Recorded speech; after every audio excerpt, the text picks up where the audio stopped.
Hello viewers, welcome to IT System Admin and Information Technology Learning Tutorial channel for you.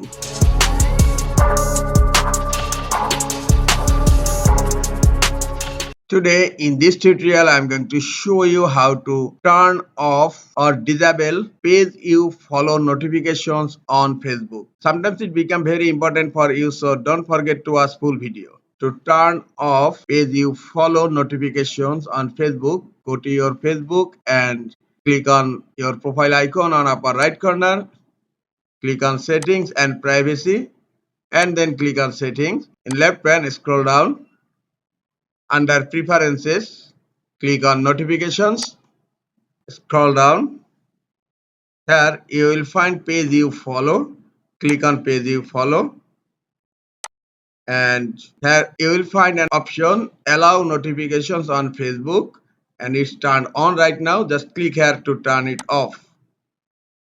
Now page you follow notification is turned off in my Facebook.